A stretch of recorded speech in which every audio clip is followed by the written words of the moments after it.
If you're a parent, teacher, or school leader, and you're sick and tired of the frustration, anger, and unfair treatment of children at high risk in our public schools, then perhaps it's time for all of us to do something about it. In this podcast, Dr. Amitra Berry brings you tips, tools, strategies, and tactics to build successful solutions while touching, moving, and inspiring all of us to transform our schools so that every child thrives. Here's your host, Dr. Berry. Hey there, Equity Warriors. Glad you're here with me again today. Today, I have a message from HR. And if the initials HR strike fear in your hearts, don't worry, you're not alone. In the last episode, I talked about how melanated and melanemic bodies respond differently to racism and conversations about racism. So I just want us to take a second here to check into that. Have you been tuned into your body? Have you been tuned into the bodies of others in this last week? What are you seeing? What are you feeling? What are you noticing? And what aren't you noticing? Okay, just check into that.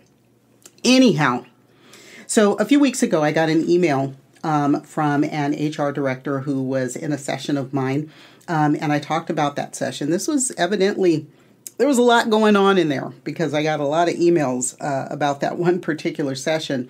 And I talked about what went on in there in the episode, Sorry Boo, It Ain't About You. So if you haven't heard that, go back and listen to that. So this note I got is from an HR executive director of human resources. And he's given me permission to use his name, but I will just call him, his first name is Don. So Don, if you're listening, I don't want to give your last name because I don't want people coming after you. All right.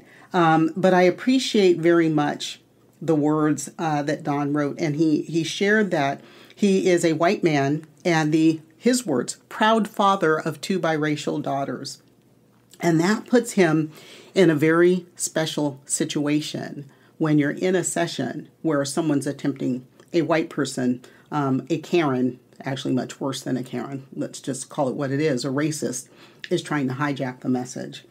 But Don shares that typically he's very outspoken in challenging ways of thinking in our educational systems and talking about how teaching staff needs to represent the diversity of the students within those systems. He talks about his daughters, his 2 biracial daughters, and how they have shared that they have rarely or never had a teacher who can identify with them as children of color. Don shares that he was disappointed in himself for not stepping forward as that person was trying to hijack the session. And he had some discomfort with that because he shares with me that he's told his daughters that he recognizes that it's impossible for him to tell them what to believe or what they should feel because he can, when he leaves the house, he's a white man. When people look at him, they don't see 2 biracial daughters. They don't see his wife of color. They see a white man. And he cannot change who they are. And I'm just guessing, Don, that you would never want to change who they are. But he struggles with understanding how anyone can talk about how other people should feel when they have never lived in those other person's shoes, when they've never lived in their bodies and experienced the oppression and the racism that they experience on a daily basis.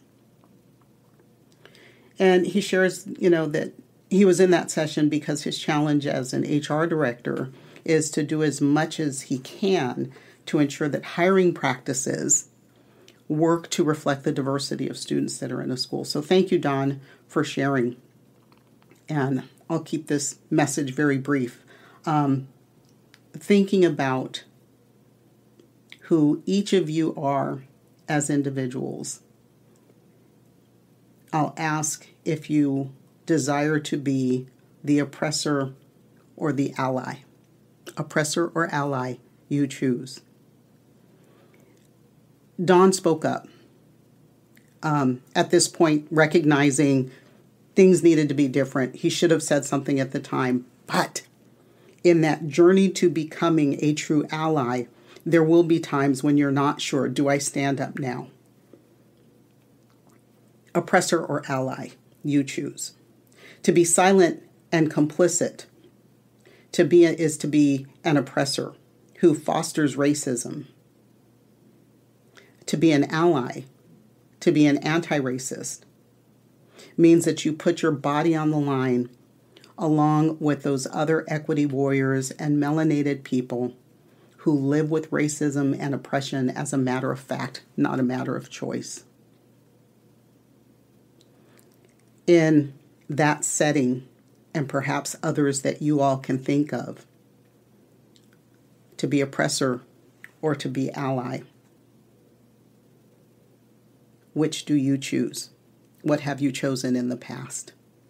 And as you progress, as you go on this journey to becoming an equity warrior or being an equity warrior and going back and helping others along their journey, how does that sit with you?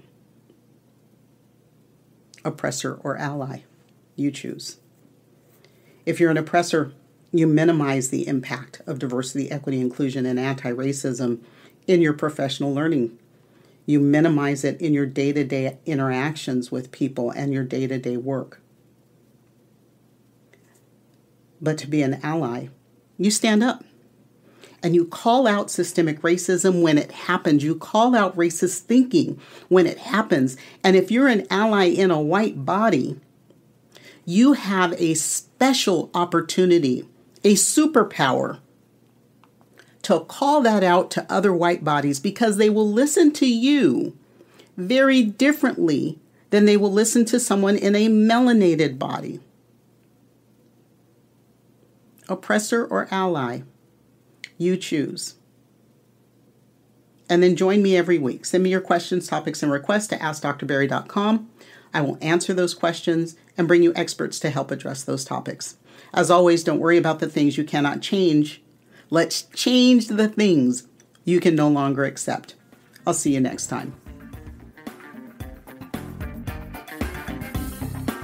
That's it for today's episode of the 3E Podcast. Head over to iTunes and subscribe to the show. One lucky listener every single week that posts a review on iTunes will win a chance in a grand prize drawing to win a $25,000 value private VIP day with Dr. Berry herself. Be sure to head over to 3epodcast.com and pick up a free copy of Dr. Berry's gift. Then join us on the next episode.